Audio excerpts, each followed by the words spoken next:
Okay, it's time to finish this Northern Lights painting. All that's really left are some trees and maybe a few more darker shadows. So I have 2 brushes. I might use this medium brush, but for sure I'm gonna use the small one for some trees. I'm gonna make these trees black. I know we mixed up some black with a little bit of green in it. That's probably what this is still in my palette, but really it's just black.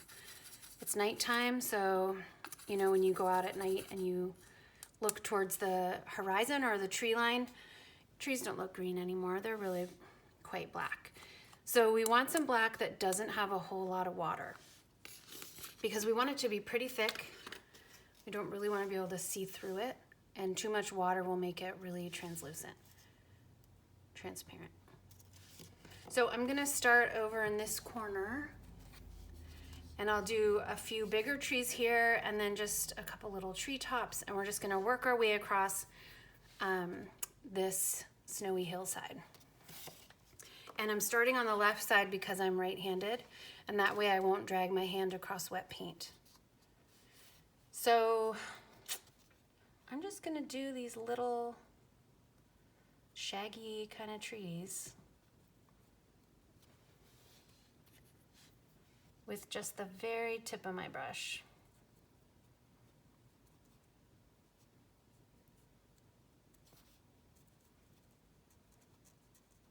I don't really want to be able to see through it all the way.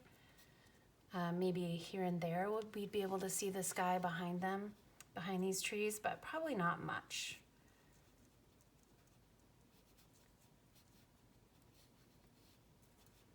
So I'm gonna come all the way down to the snow, and then in a minute we can add some shadows on the snow from these trees.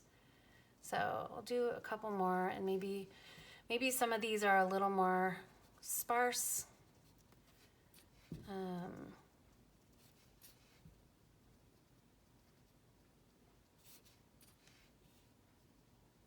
A little shaggier, I don't know.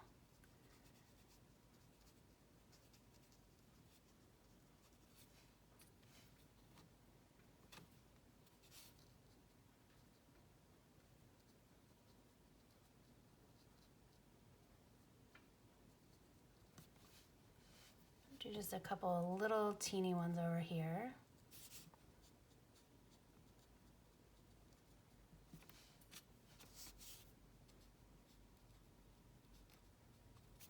I don't want to put too many trees over here because I really want this guy to show. It's the focal point. But it also, I'll just remind you, it's your painting, and this is your chance to make some decisions too. So you don't have to make it just like this.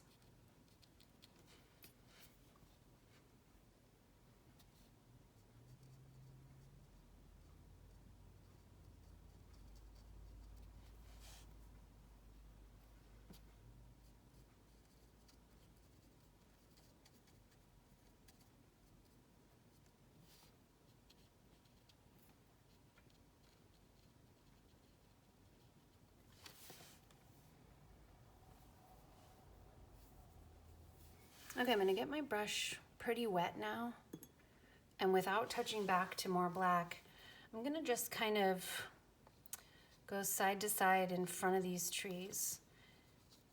And up here where this tree shadow meets the tree, the shadow should probably be about as wide as the tree is. And then it'll taper off to pretty skinny because the top of the tree is pretty thin. So this one will be pretty wide for the shadow. And I'll do a couple down here too.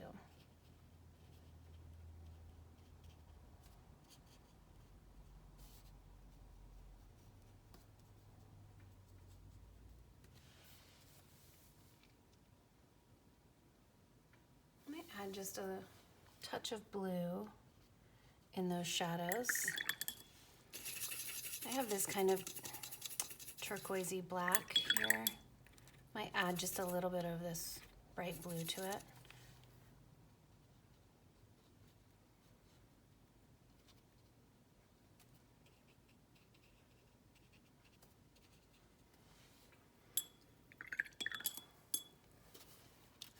and then I'm gonna go along with that same kind of blue color, and I just wanna kind of crisp up where the snow meets the sky. So I'm using my skinny brush. I'm just gonna carefully go along the top of the snowbank here with a color that's slightly darker than the sky is. It's almost like putting in a shadow there. Right now it's just my pencil line still, and I don't like that too much.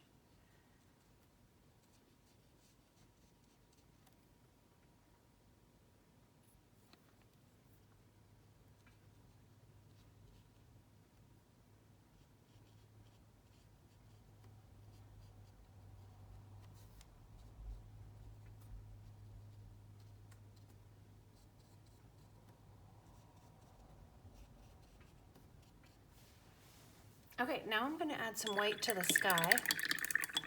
If you have a white marker, you could use that, like a white gel pen. I don't have really good luck with white gel pens. Sometimes they work and sometimes they don't, but more often they don't work, so I don't really use them anymore. I'm gonna just try and get a lot of white on my brush. And this is a chance if you have white and you can splatter it. If you're in a place that is okay to splatter or use a toothbrush dipped in white paint. You could use acrylic paint here. It might show up a little thicker than this watercolor. I'm not gonna splatter because I am not in a place that I'm comfortable getting paint everywhere. So I'm just doing a few dots.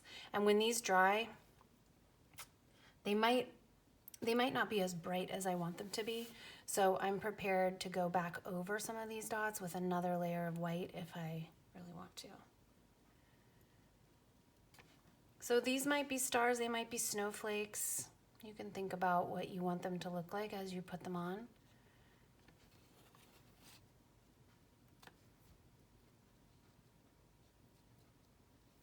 I don't know actually if we can see stars during Northern Lights experiences or not. I keep meaning to look that up and I haven't remembered to do it. So I think this last little layer of detail will kind of make the painting feel finished, even though I am not sure that stars would show behind all these swirling colors.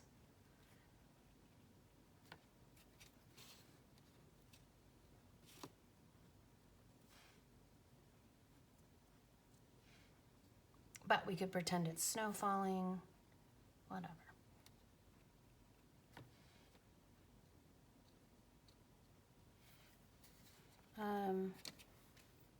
If you want them to be stars, you could take one and draw a line through it going down and over. It kind of makes them look like they're twinkling. Almost like a little X on top of a white dot. If you do it on top of a dot, it leaves the center a little bit bigger, so it still looks a bit like a star.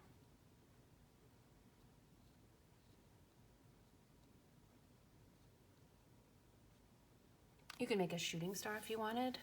Draw kind of an arc behind one of these. You could add the moon. Lots of different things you could add in the sky.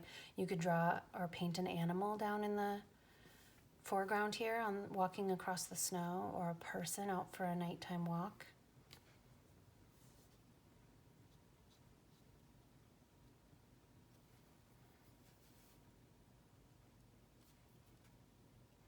Okay. I'm gonna be finished now, I think.